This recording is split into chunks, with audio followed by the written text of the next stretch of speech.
Testing, 1, 2, 1, 2. Great. Formally welcome. Thank you very much, everyone. I'm Samuel Veissière. I'm co-director of the Culture, Mind, and Brain program.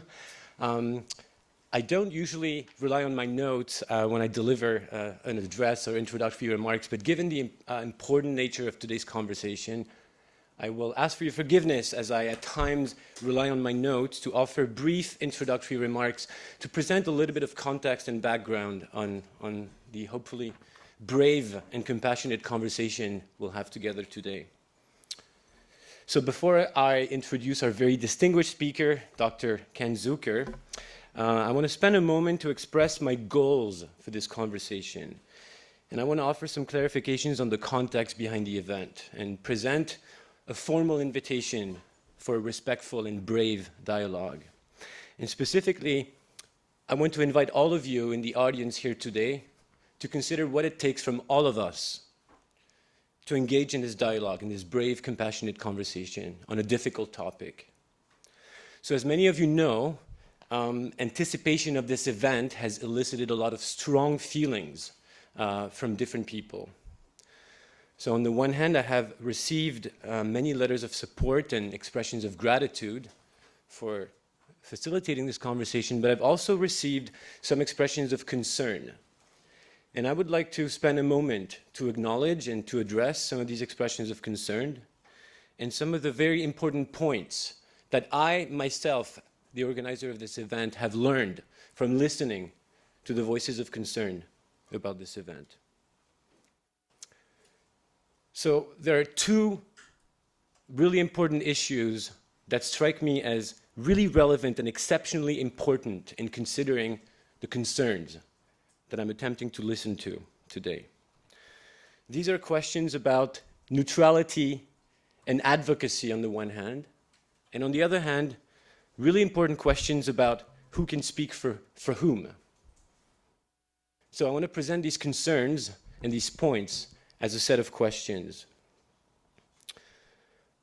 Allow me to begin again by acknowledging what I found to be a very thoughtful letter that was sent to me by the McGill Subcommittee on Queer People, in which the committee expressed worry that the event was presented as, and I quote, a neutral discussion on the matter, using a non-politicized biomedical paradigm to evaluate outcomes through too narrow a physical health lens. This concern struck me as really, really relevant and very valid, very important. So to make it very clear, from my perspective as the organizer, and I don't speak on behalf of McGill or on behalf of the Department of Psychiatry or on behalf of the Culture, Mind, and Brain program, but on my own behalf as the professor who wanted to facilitate this conversation. The goal is to take ongoing questions, not positions, not ideological positions, not preferred clinical approaches, but ongoing questions from the clinical context to interrogate what we as a society, we as a people can do, what we can learn to ensure that trans and gender non-conforming people and youth can lead healthy lives and be fully validated and loved and accepted as members of our society. So this is my goal. Now, this goal, again, it seems to me, cannot be a morally neutral conversation limited to physical health measurements and outcomes. This important set of questions here raises an immense set of ethical, political, social questions that we must all be brave enough to ask together today. Now, in asking whether science can or should be neutral or engaged in one or more causes, I am also inspired by another voice, and here I will quote from Florence Ashley, who is a jurist and bioethicist here at McGill, and who in recent years has emerged as a very important and prominent voice in defense of trans and gender non-conforming people. And I'm going to just briefly quote, not from a letter I have received from Florence, but from a recent paper that they published in the very prestigious journal Archives of Sexual Behavior, edited by none other than Professor Zucker here. And the title of Florence Ashley's publication is Science has always been ideological.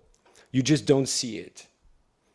And again, this strikes me as deeply true and important. So scientific and clinical paradigms, they're always informed and constrained by the dominant values and biases of our times.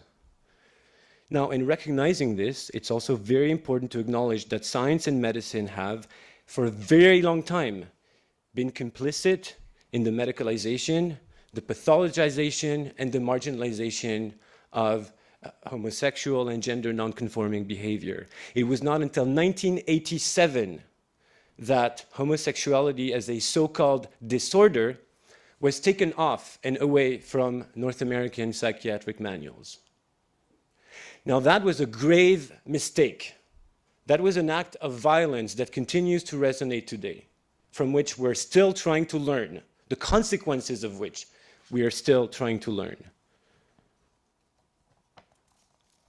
So, in recognition of past and ongoing, for sure ongoing medical injustice, I want to propose, speaking again from my own perspective, that the relevant point here is not so much that science cannot be neutral, but that it shouldn't be neutral. And now I speak as an anthropologist and as a cognitive scientist, and as someone who is committed to documenting and honoring a set of core values found in absolutely all cultures. So these are the values of charity for those in need.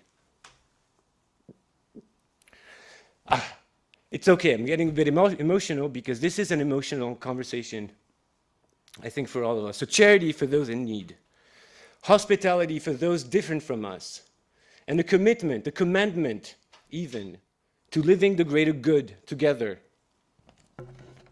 So these core values are also found in all religious traditions. And often they're summed up as something like loving kindness. So in the Judaic tradition, we have tzedakah, love and kindness. Sedacha in the Muslim tradition, metta in the Buddhist tradition. So loving kindness, like democracy, like forgiveness and reconciliation, that are also very important core human values, they don't mean that everybody is going to be happy all the time.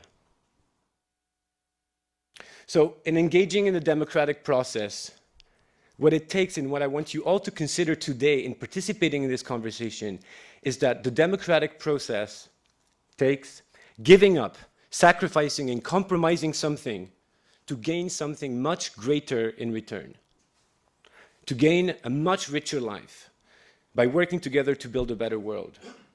Now, often in democracy, and now I'm going to conclude soon and I get to my second point of who can speak for whom, the voices and needs of one group can be perceived as being in competition or as limiting the voice and needs of another group. And this is something I claim to be embraced, something to work with, an unresolved project to work with, but not something to be avoided. So what are the voices, some of the voices that are here today, or that we hope to hear from? And how can they work together? So let's begin again by acknowledging that given the long and ongoing history of marginalization of the trans community and gender non-conforming people, it is perfectly understandable that many trans people would have said, as they have told me, we don't want a conversation about us without us. And this is something we need to listen to and learn from. Now, again, when some parents who are doing their best to help their kids be adjusted and be accepted and loved and work through or accept their gender non-conforming identities, when those parents tell us, we feel excluded from the conversation, we want to ask some questions, well, we need to listen and we need to learn.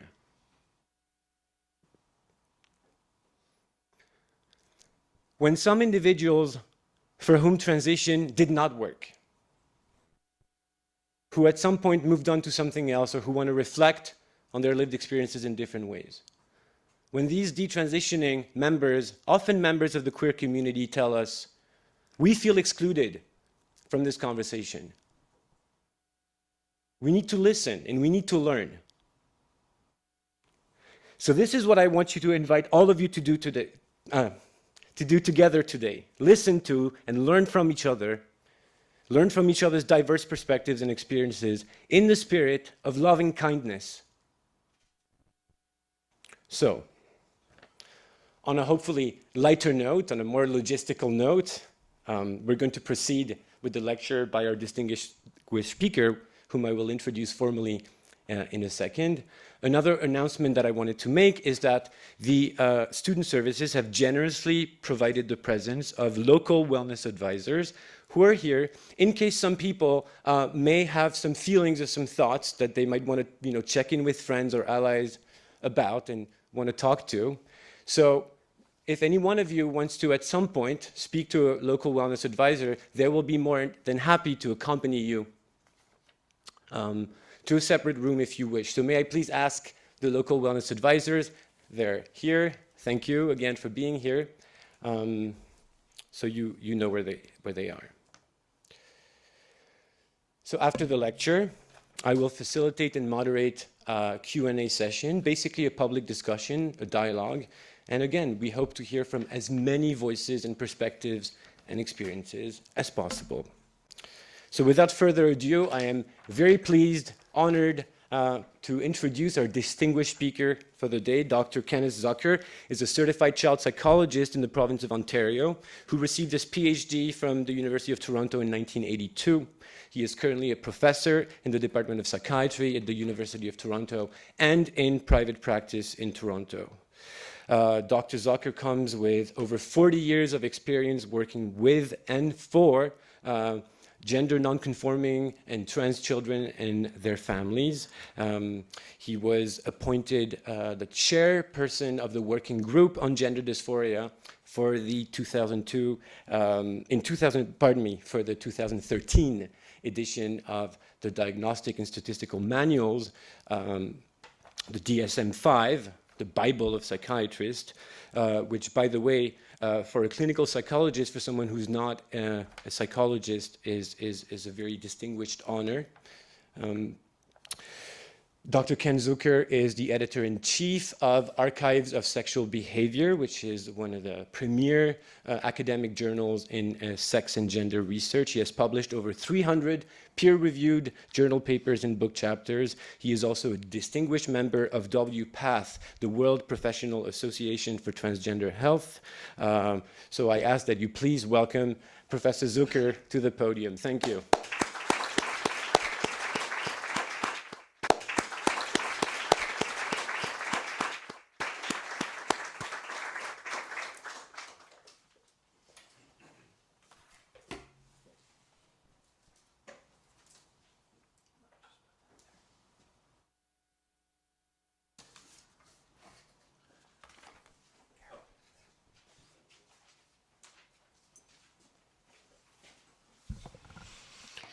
Wow, that was quite an introduction, Samuel.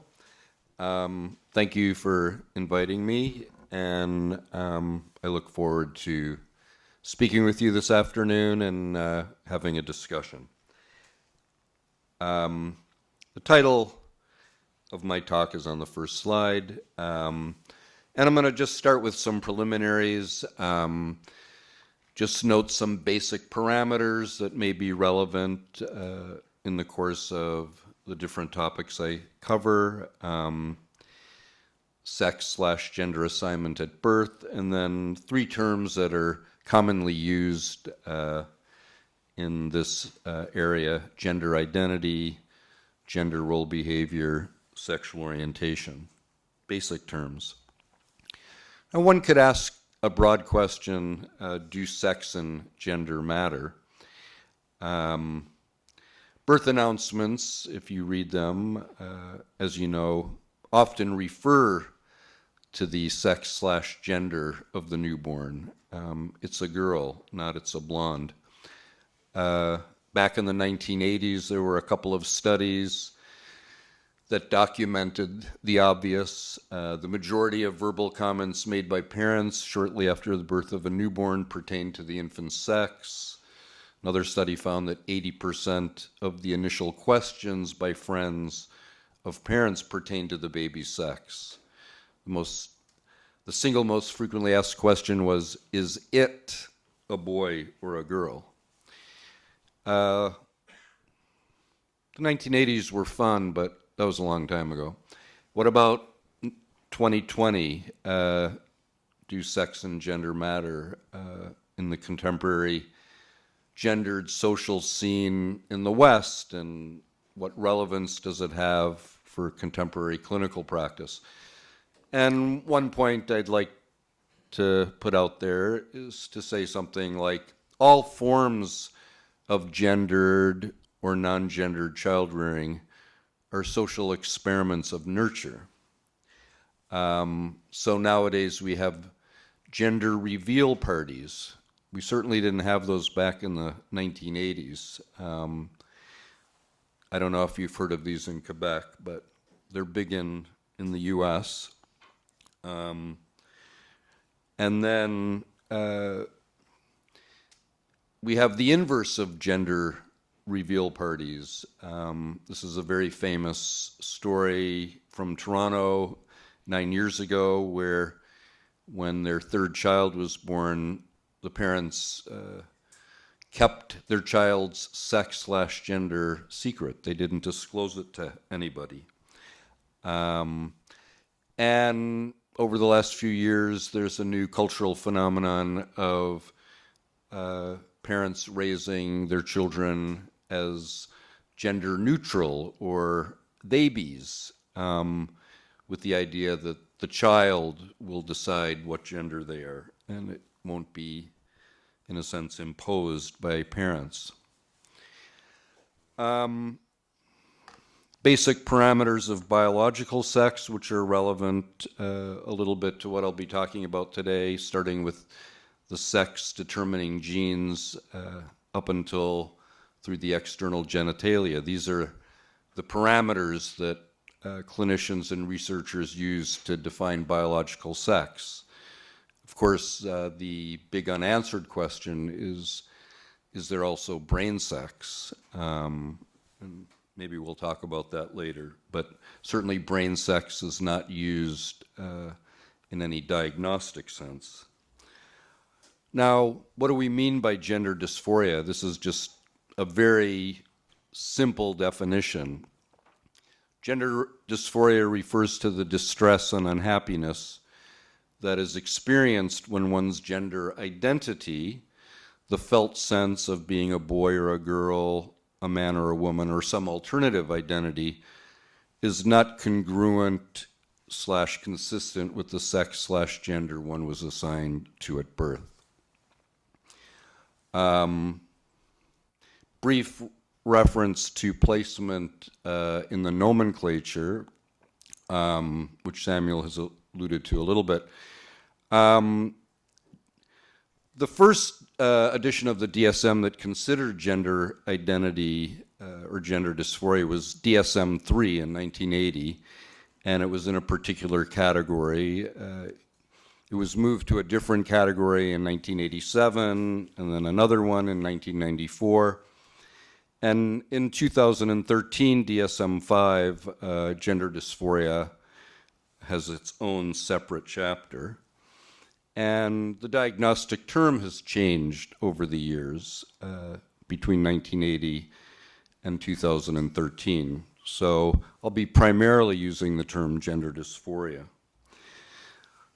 Now, because I'm giving this talk at the invitation of the transcultural subdivision here, I wanted to just briefly make reference to what may be transcultural equivalents to what we talk about in the West when we talk about transgender people or the diagnosis of gender dysphoria. And there are many cultures around the world that have third gender categories. and I've simply listed these in alphabetical order. But there have been various studies of people who, in these different cultures and societies, are not part of the classical gender binary, and these third gender categories have been constructed. And I'm going to just mention three here. The Fa'afafine in Samoa, the Balkan sworn virgins from Albania, and the Basha Posh from Afghanistan and Pakistan. I want to mention the Fa'afafine in particular because I have two very close colleagues, Paul Veissière, who actually got his PhD at Concordia many years ago.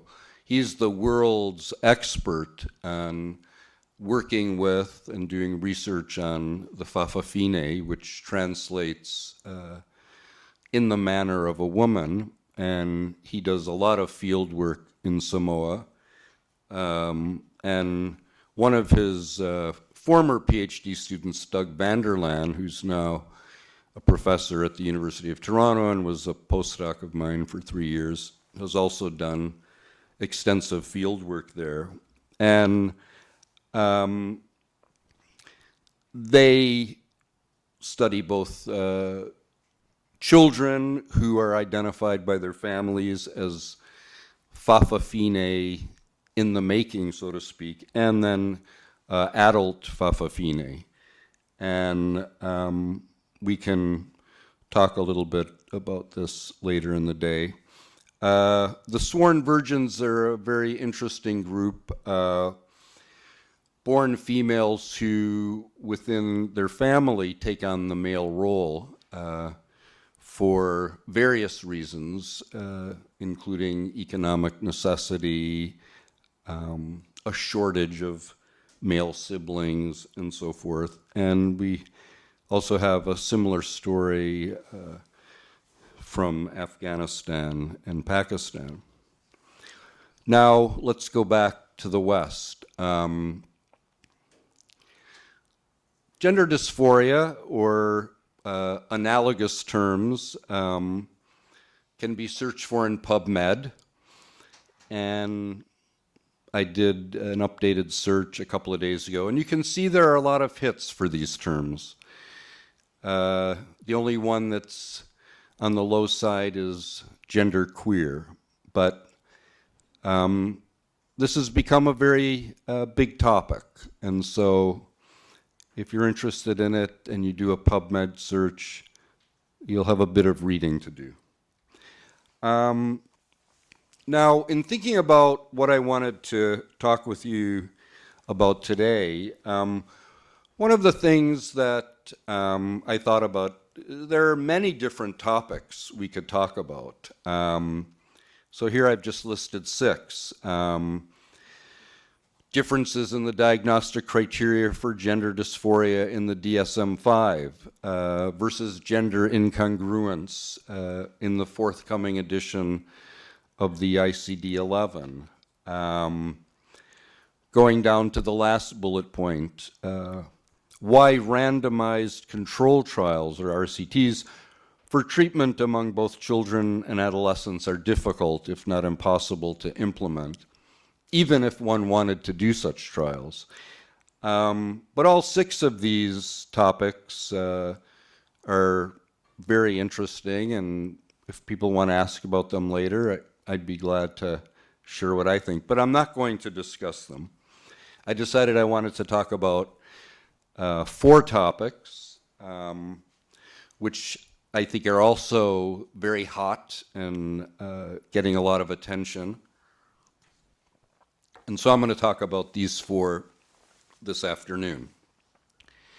And I've written about all of these in a couple of recent papers, which I'd be glad to send you if you'd like them. So let's talk about topic 1, children with gender dysphoria, developmental trajectories.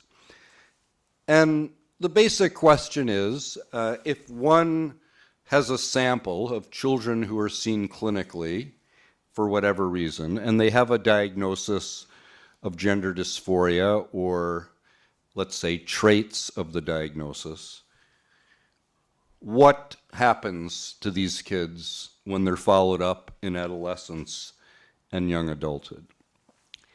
And just to give you a bit of a framework, so these are the diagnostic criteria for gender dysphoria in the DSM-5.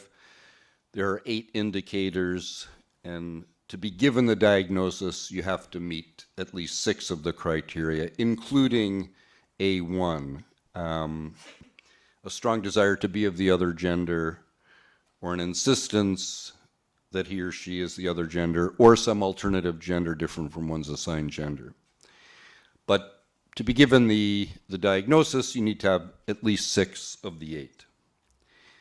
Now, over the years, there have been several follow-up studies, going back to as early as 1968, long before the DSM-3 diagnosis came out.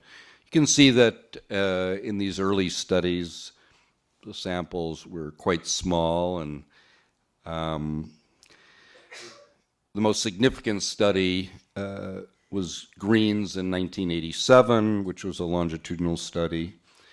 And then the last 4 references are 2 follow-up studies from the Netherlands and 2 follow-up studies from Toronto. And what I'm basically going to talk to you about is that when these children are followed up in adolescence or young adulthood, are they classified as being what we call persisters or desisters? Do they still have gender dysphoria or its equivalent, or not? But before I show you some of the data, I should say a little bit about the therapeutic context of these follow-up studies that were done. One could say that these kids might have been seen for an assessment, but they didn't have any kind of treatment. They may have had an assessment and then had what some people nowadays would call watchful waiting, where the recommendation may have been not to do too much one way or the other and kind of just see what happens. And then one could say that some of these kids had an assessment and then experienced an active type of treatment. And if you look at the literature over the years, you could see that there were all kinds of therapeutic approaches that may have been used. Recommendations to parents to carry out in the naturalistic environment, classical behavior therapy, play therapy, psychodynamic psychotherapy. The point is that they had some type of active treatment.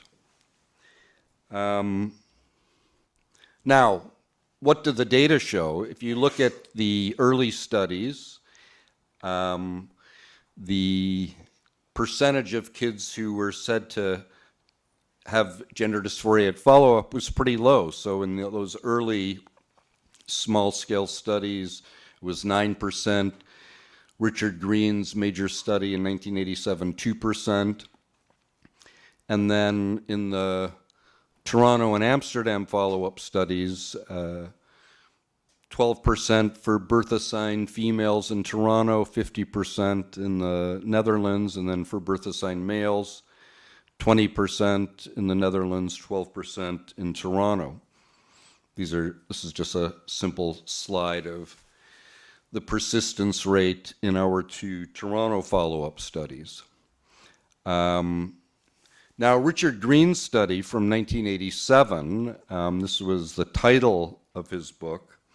What Richard Green reported when he followed up the boys in his studies, who he described as feminine boys, he wasn't using diagnostic terms. Green also assessed their sexual orientation using the Kinsey scale. On the Kinsey scale, a 0 means that you are exclusively attracted to people of the other gender, whereas a Kinsey rating of 6 means you're exclusively attracted to members of your own gender.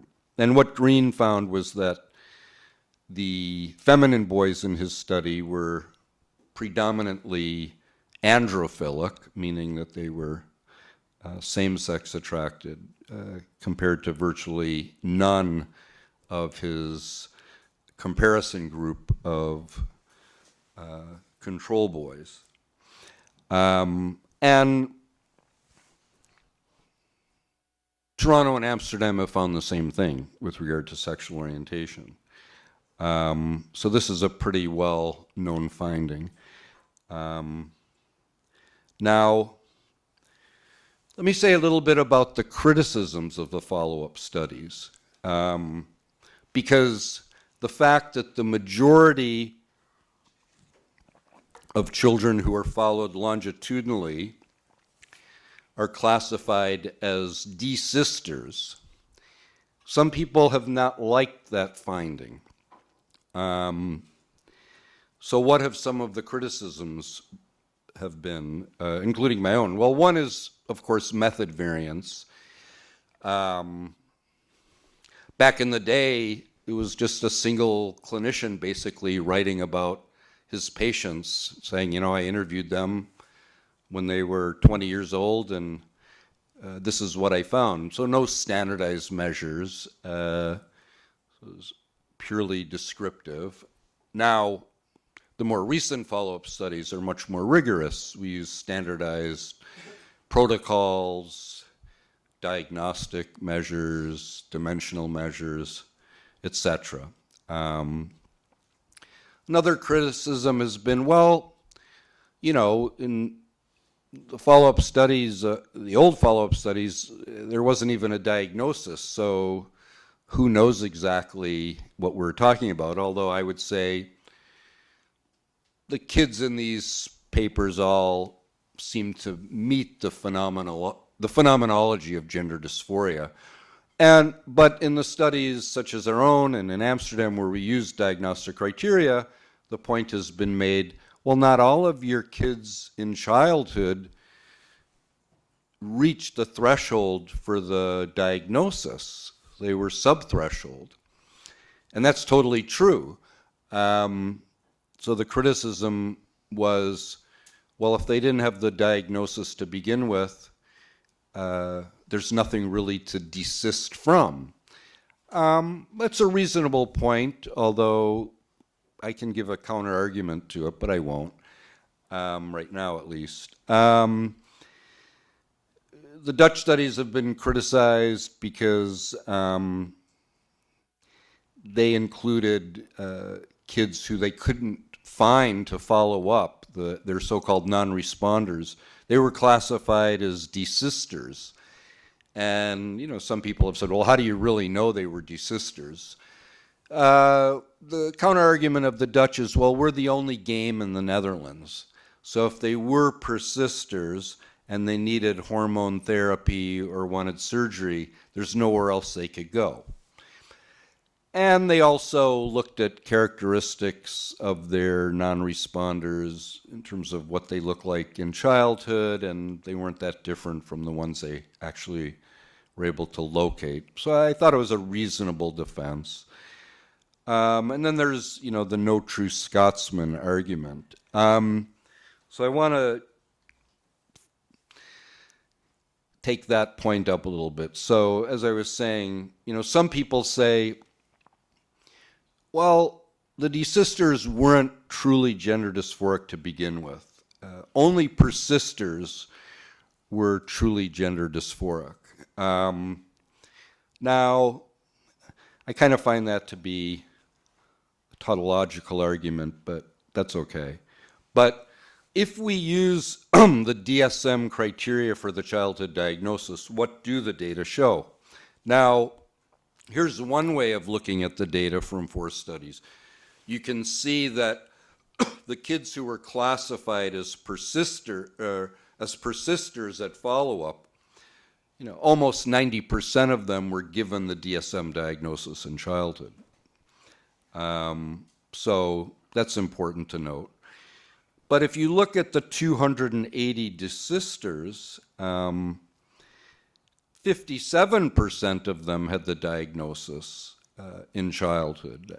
So that's one way to address the no true Scotsman argument. But another way of looking at those same numbers is this. If you look at on the left side, it's did they meet the criteria for gender dysphoria in childhood? And you can see that along the top row, you have all the cases where the answer to that was yes. And then at the top, we have whether they were persisters or not. And you can see that 67% of the kids classified as desisters, the no column, met the criteria for gender dysphoria in childhood. Now, the counter that could be, well, the criteria are lousy. And that may be true, but this is the best that we have. Now, these follow-up studies, as I said, were collected on children who were assessed and sometimes treated prior to the emergence around the mid-2000s of prepubertal gender social transition, which is really an alternative type of psychosocial treatment designed to reduce gender dysphoria, a treatment that parents may have instituted on their own in consultation with a clinician or on the advice of a clinician or some other type of professional. Tay Meadow published a book a couple of years ago called Trans Kids, which includes a lot of really nice qualitative interviewing of trans kids and their families. Probably the most famous trans kid is known as Jazz Jennings, who I'm sure many of you have heard about.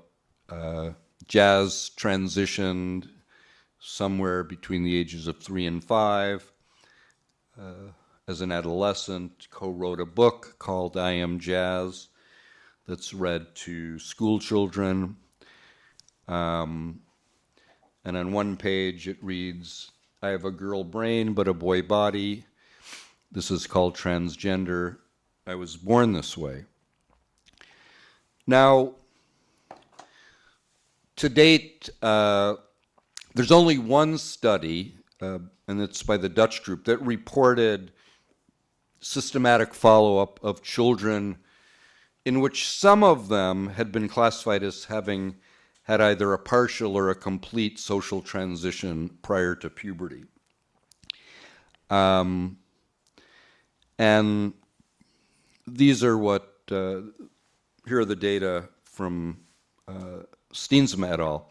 So these are data on birth-assigned males, and you can see that in their short-term follow-up study, which took the kids into mid-adolescence, 23 were classified as persisters, and in the blue histogram, 56 were classified as desisters.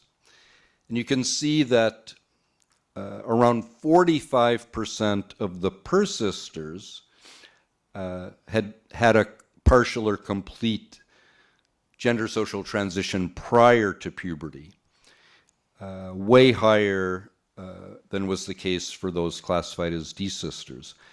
And social transition as a predictor variable remains significant even after taking into account other predictive factors.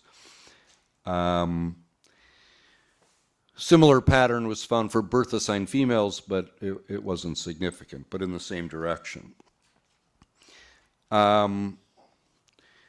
Now, we don't really have good systematic new follow-up data on samples of socially transitioned children, but I think when the data do become available, we'll find higher rates of persistence when we compare them to the older follow-up studies. And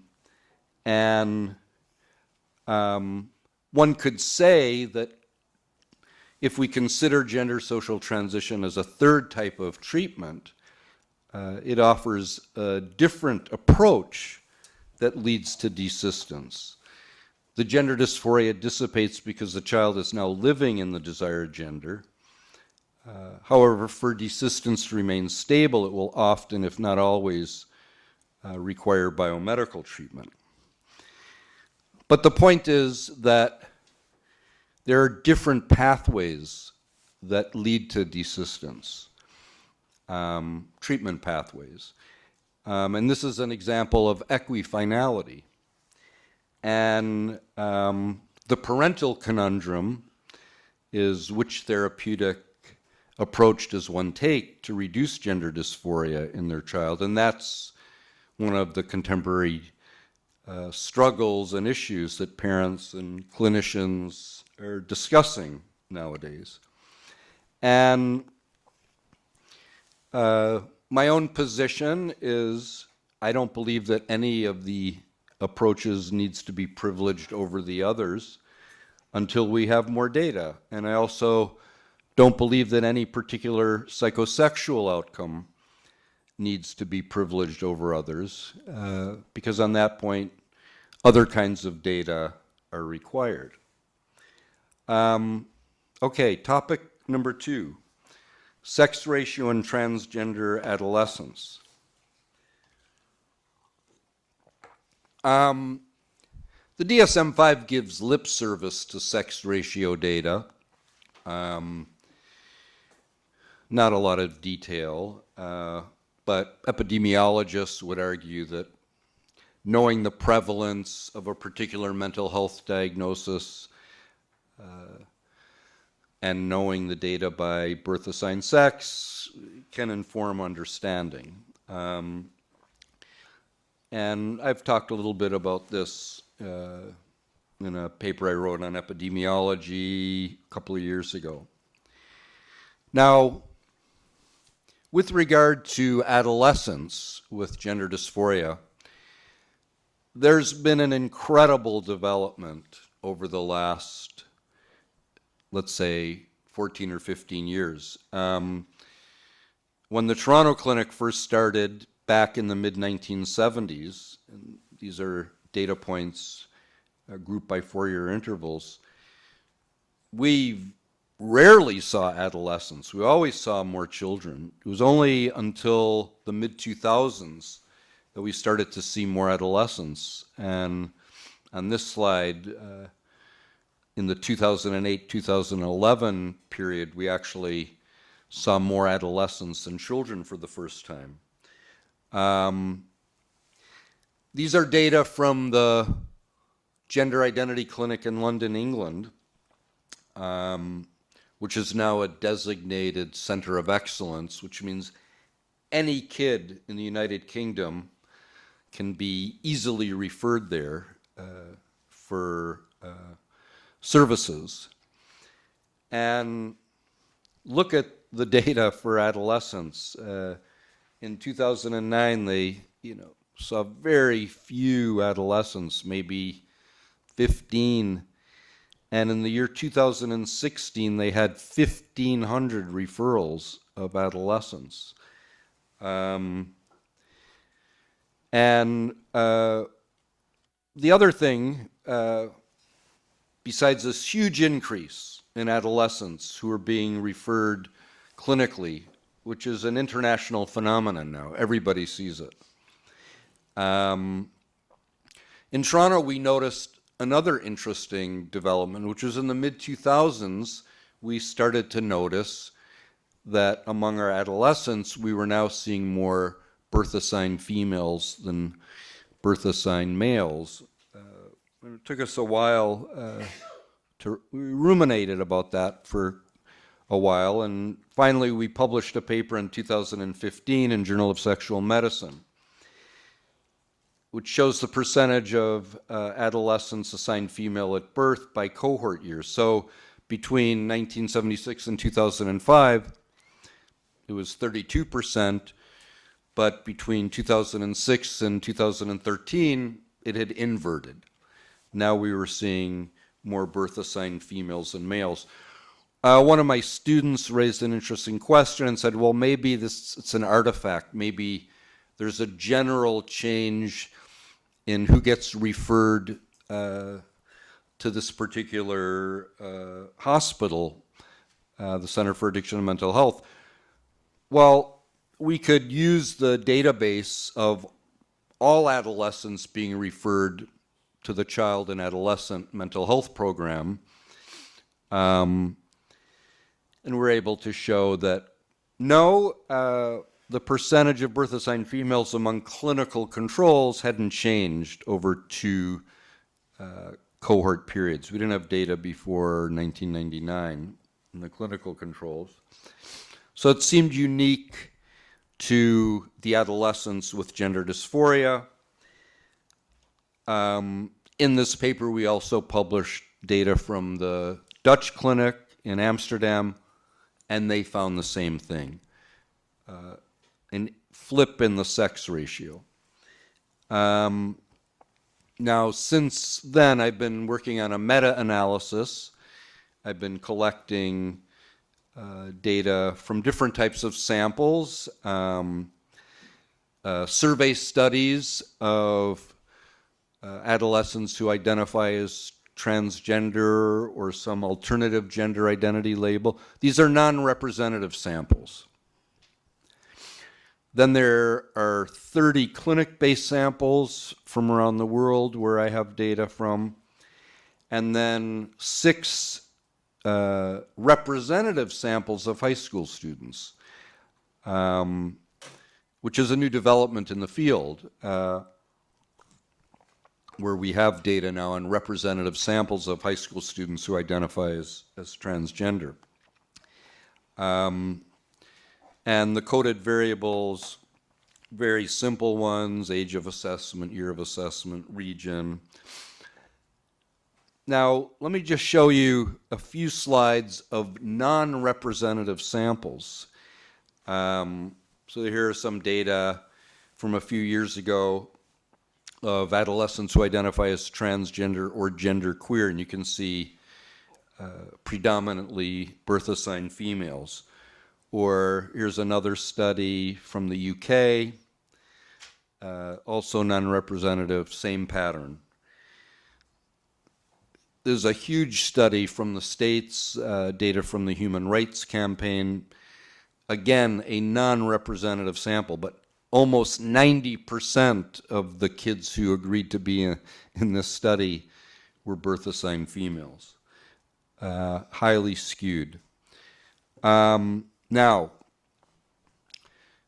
the slide shows the data across the 3 types of samples, and you can see that in all instances, they favor birth-assigned females. The clinic samples are intermediate between the non-representative survey studies and the representative survey studies. I can skip that. This is just funnel plots showing the results of that meta-analysis. So each sample type differs significantly from the other. And if we do meta-regression analysis, what emerged as a significant predictor, year of assessment. So in more recent samples, there are more kids who are identifying as birth-assigned females, and then sample type is also a significant predictor. So the non-representative samples are most female biased. So the question that people are discussing in the field right now is, why are we seeing this altered sex ratio that's very different from what was seen back in the day. And I'm, on the next couple of slides, just posing ideas that have been put out there. I'm not saying that I agree with any of them, but I think I'm more sympathetic to some than others. Now, the general increase in clinic referrals, which, as I said earlier, is an international phenomenon now, I think it reflects the lessening of stigma and a depathologized transgender identity. But on its own, I'm not sure that it accounts for the uneven sex ratio. One could ask, is it easier to come out in the transgender spectrum for assigned females at birth than it is for assigned males at birth? And I think that's a very reasonable question, because in developmental gender research for decades we've known that gender variant behavior is more tolerated or accepted in birth assigned females than it is in birth assigned males. So maybe there's more stigma even nowadays to come out as transgender if you're birth assigned male. Now, the third point is that there's always been greater latitude in gender variant behavior for assigned females at birth. And some people who are writing about this have asked, has trans become the new tomboy? And interdigitated with that, there's discussion in the literature of the disappearance of the masculine or butch lesbian. And there's a lot of debate about that within the trans and feminist communities, for example. Another factor is the availability of biomedical treatments, which became much more known about in the 2000s. But would that explain the alteration in the sex ratio? That's harder to say. Now, as I was saying earlier, although there's always been more acceptance of gender variant behavior in birth assigned females, other people have argued that nowadays there are new forms of gender role expectations for adolescent girls, objectification theory, for example, where the discourse is, if you are not a girly girl, then you must be a trans boy. And then lastly, some people have asked, is the trans identity spectrum a contemporary site for adolescents who are trying to figure out who they are? And this identity uncertainty affects assigned females at birth more than it does assigned males at birth. So my point is, we have this new empirical phenomenon of an altered sex ratio among adolescents in the transgender gender dysphoria spectrum. Everybody is observing it in North America, in Europe, in China, and in other places.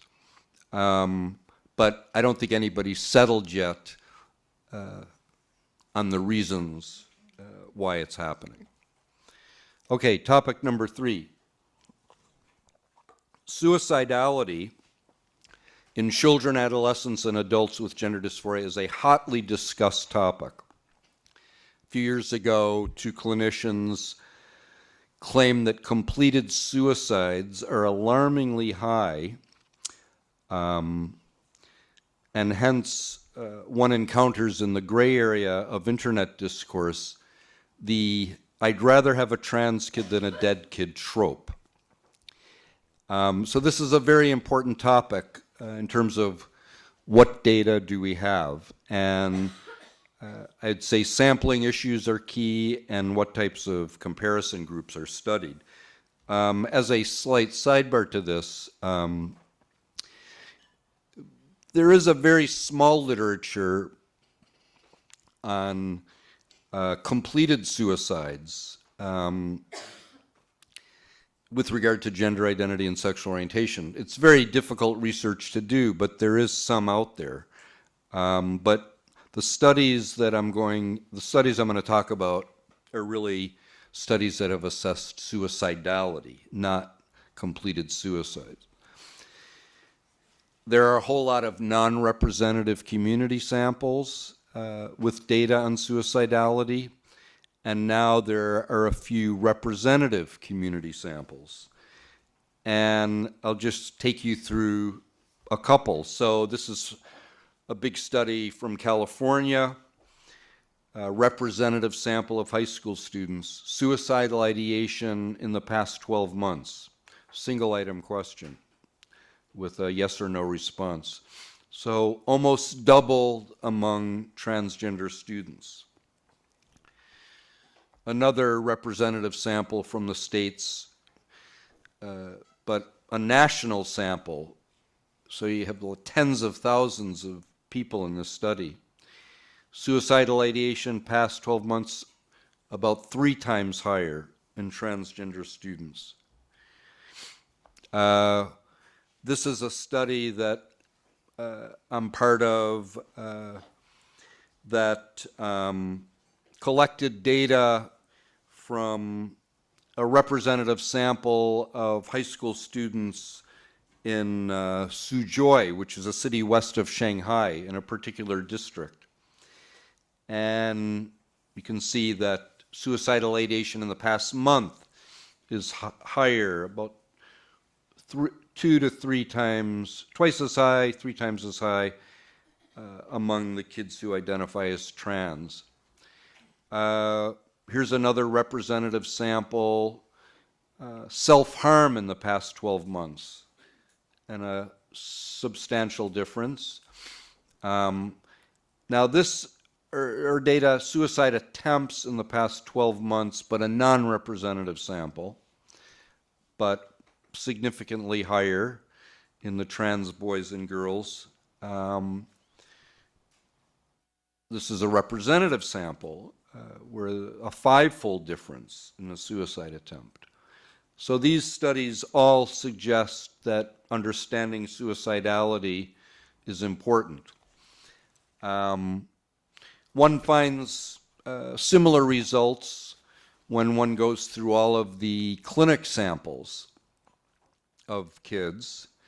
And I'm just showing you the range across studies that kids report suicidal ideation, self-harm, suicide attempts. And of course, the percentages are higher if you ask about lifetime. The fundamental methodological problem that I've had with a lot of these studies is that the comparison groups, at least to me, are not satisfying. The clinic samples never have comparison groups. And the high school sample studies, what I would like to see would be a comparison group of cisgender adolescents who have, let's say, one specific type of mental health issue, and see what suicidality looks like in those kids. So I'm going to show you some data that we have from 3 clinics, Toronto, Amsterdam, and London, England. The Toronto and Amsterdam studies were done earlier, and we've added on the data from the London, England clinic. And so we have suicidality measures using the child behavior checklist and the youth self-report form, which is 2 widely used questionnaires in developmental psychiatry. And what we can do is we can compare the suicidality metrics with referred and non-referred youth from the standardization samples. On the 2 questionnaires, you're rating a whole bunch of items on a 0 to 2 point scale. We use 3 items from the CBCL-YSR as a metric of poor peer relations. And then there are 2 items pertaining to suicidality. Talks about killing self or deliberately harm self or attempt suicide. So what did we find? So this slide is the child behavior checklist item, talks about killing self, completed by the parents for the assigned females at birth. And basically, what one sees on this slide is the story one sees for all of the different samples, that the non-referred kids, the endorsement of suicidality items is very low. So they're on the far right. Whereas you can see that referred kids, meaning kids who are referred for anything other than gender dysphoria, are pretty similar in endorsement of suicidal ideation when we compare them to the Toronto, Amsterdam, and London gender identity clients. So one is essentially seeing what I call non-specificity. Now, this is the same item except self-reported by the youth. So I'm not going to go through, show you all of the slides. Now, what are the predictors of suicidality? So we did a series of logistic regressions. So we did 3 types of contrasts: Toronto versus Amsterdam, Toronto versus London, Amsterdam versus London. For the Toronto-Amsterdam contrasts, we had a few more predictor variables because the London database didn't have certain demographic variables. But the predictor variables included things like clinic, assigned sex at birth, year of assessment, age at assessment, and so forth. And this is a slide that shows predictors of CBCL suicidality, Toronto versus Amsterdam. So what predicts suicidality? So one is clinic. So if you just look at the p-value column, Toronto kids were more suicidal than the Amsterdam kids. Birth-assigned females were more suicidal than birth-assigned males. There were a couple of family variables that were significant. Kids who were not living with 2 parents were more suicidal. Kids who came from a lower socioeconomic background were more suicidal. Our metric of poor peer relations was not a significant predictor. It was really basically overridden by general behavior problems. And what I mean by that is all of the other items on the child behavior checklist that were rated as a 1 or a 2 was a very strong, quote, predictor of suicidality. And here's the same data except the youth self-report. Toronto versus Amsterdam. Clinic was not significant in this case, but poor peer relations was, birth-assigned sex was, and general behavior problems. Now, I'm going to skip these and just give the summary. So, of those 6 contrasts, clinic was significant in 5 cases. And the general pattern was London kids were more suicidal than Toronto kids, who were more suicidal than Amsterdam kids. Assigned sex at birth, 5 of the 6 contrasts were significant. Suicidality was more common in assigned female at birth. Interestingly, year of assessment was not significant. And what I found interesting about that is we have data going back to the late 70s from Toronto up through the mid-2000s. The Dutch have it starting around 1990. And it's interesting, no change in degree of suicidality across year. General behavior problems was also a very strong predictor of suicidality. It was significant in all 6 cases. So, my conclusion, do adolescents referred for gender dysphoria have elevated rates of suicidality? Yes, absolutely. Compared to non-referred and presumably cisgender adolescents. But so do presumably cisgender adolescents referred clinically for some type of mental health issue other than gender dysphoria. And so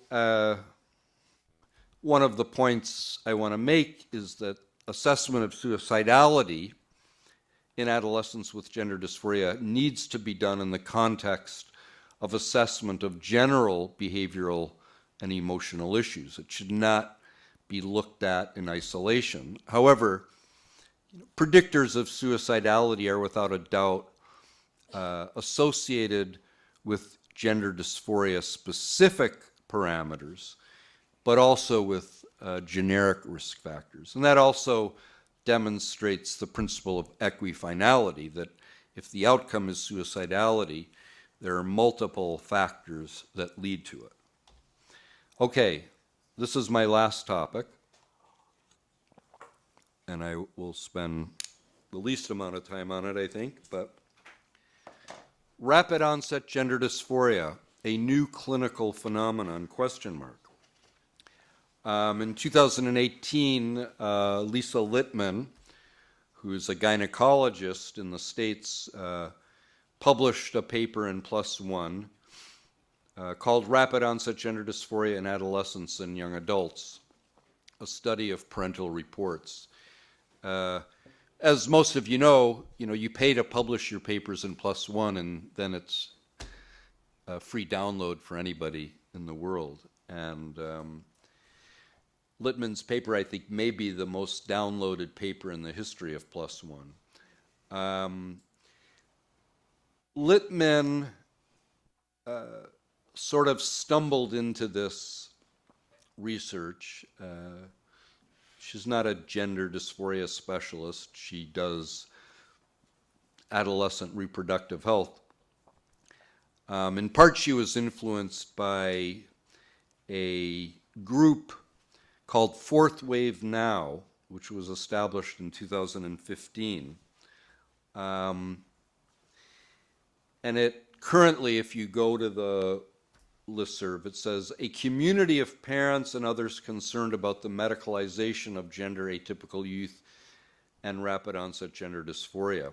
But if you go back to its first page, it reads that Fourth Wave Now was started in 2015 by the mother of a teenage girl who suddenly announced she was a trans man after a few weeks of total immersion in YouTube transition, vlogs, and other trans-oriented social media.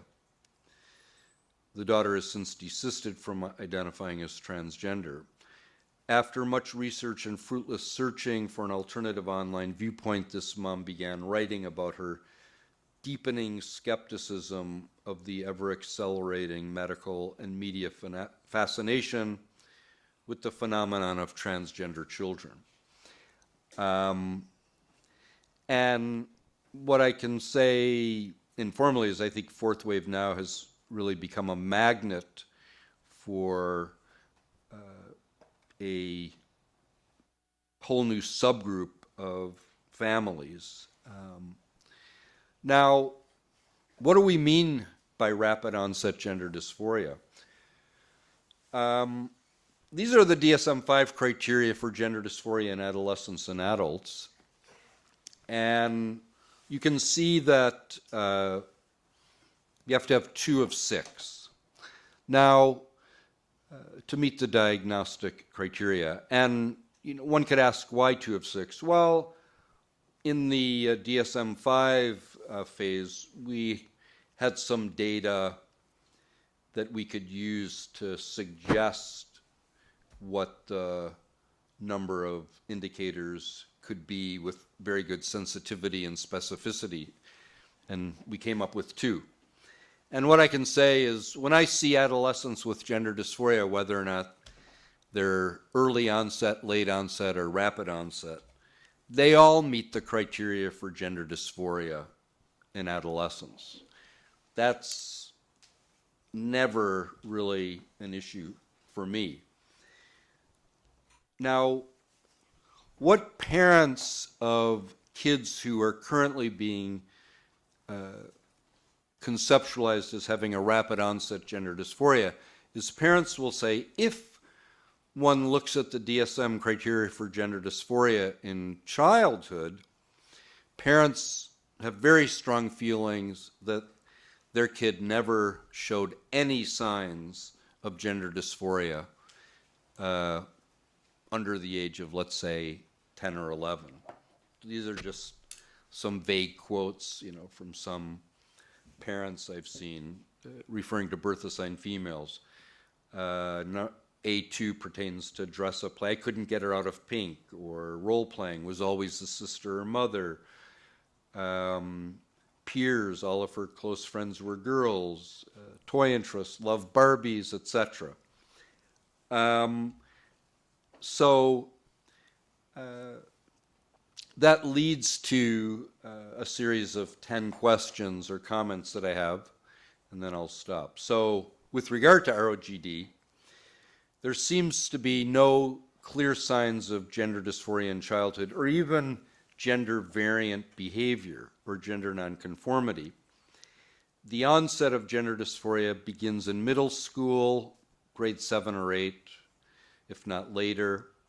So far, it appears to be more common in birth-assigned females than males.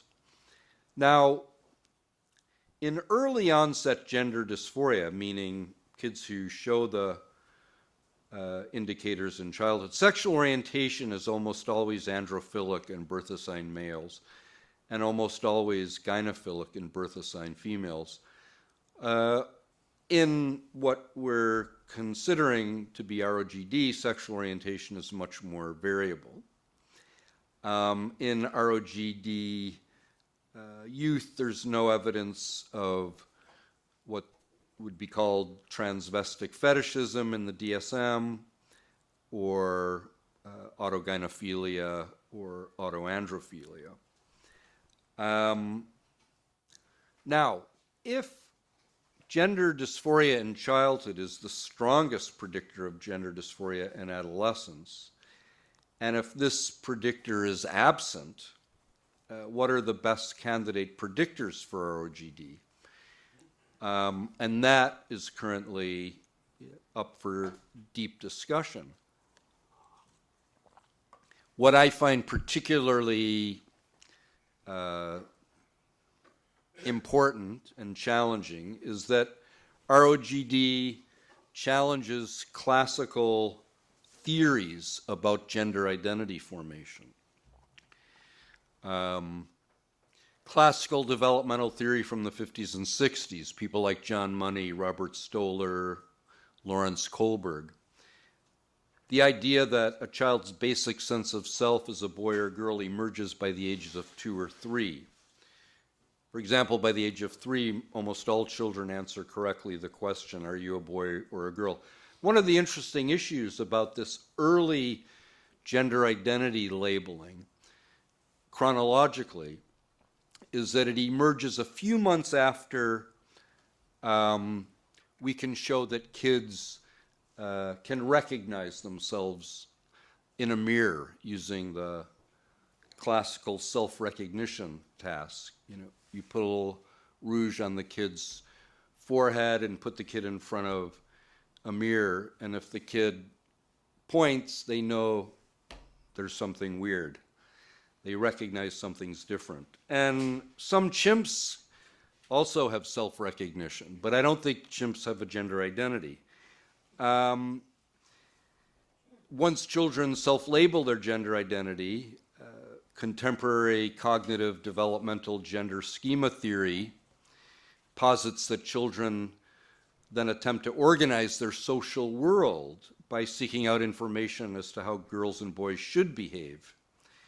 And it is this active participation of the child, it's argued, that contributes to the development of internalized gender schemas or representations.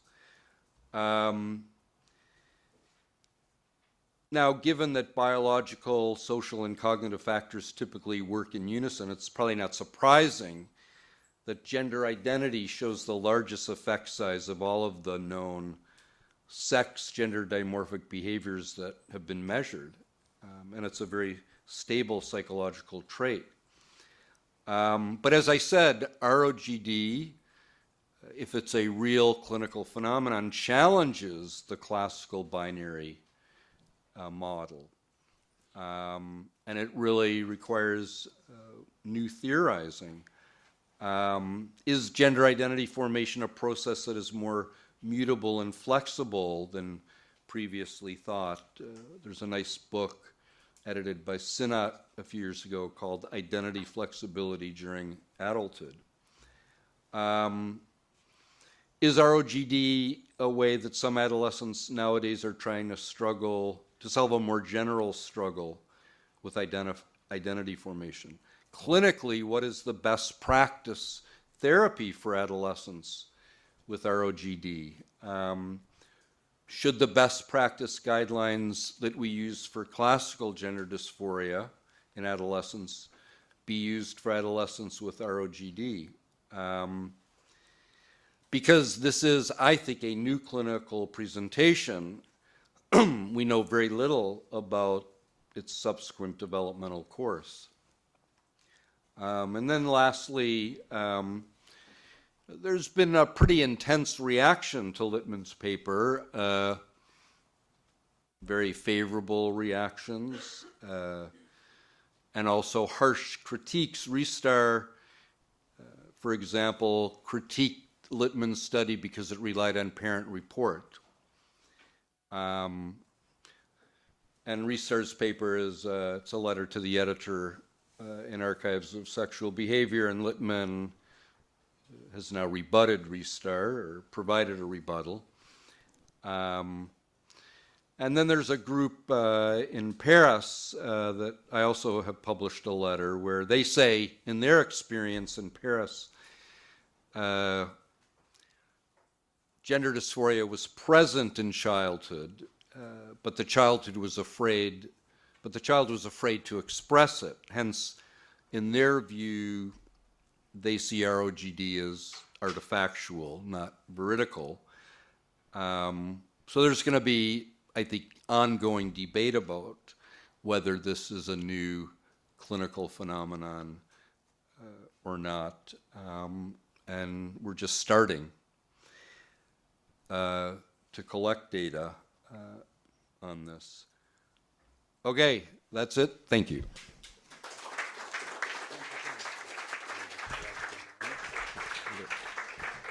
Thank you, everyone. Before we open up the floor for questions, I'd like to provide, for those of you in the audience who may not be very familiar with all these issues, a tiny little bit more context on the really contested terrain of rapid-onset gender dysphoria and ROGD. So again, some of you may not know that this is a very, very, very contested terrain. It may really be the linchpin, the one question that is really, at this point, dividing people quite a bit. So as Dr. Zucker mentioned, Lisa Littman's paper in PLOS ONE was one of the most downloaded papers in the history of the journal, but it also triggered such a huge backlash that Littman's paper was one of those rare examples in science where following peer review, following publication, a second round of peer review was called in response to criticism of her methodology in particular.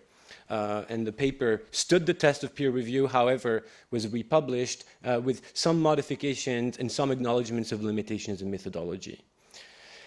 I want to keep acknowledging this for a second because it's also important for the sake of the conversation that I want to facilitate today to know that for many people, the very notion that something like ROGD exists is perceived as harmful, is perceived as an attack. Some of you may already know, many of you will discover, there's a couple of petitions going around on some Facebook pages of different McGill student associations, signed by the president of the McGill Student Association, denouncing this event, calling for a boycott of this event, for daring to bring up the very contentious question of ROGD. Because again, for many people, it is perceived as a harm. So very briefly, the criticism of Litmans was, well, yeah, you found something by queering parents who were already struggling with accepting their child's gender identity. So obviously, in this sample, you're going to find conflict. Then others said, well, it's not that simple. And I encourage you all to look into it. Many of the parents in the sample said, no, we're trying our best. We gave the pronouns, we tried everything. It's just, it's complicated, it's tough. But still, many people will say ROGD is a right-wing conspiracy theory that has been debunked. And others will say, no, it is a very pressing area of research about which we know very little. So I want to hear from all these perspectives today in the question and answer session. And of course, I will let Dr. Zucker to mostly fend for himself in the answers. But again, let's make this a conversation, please. So I'm happy to take the first question.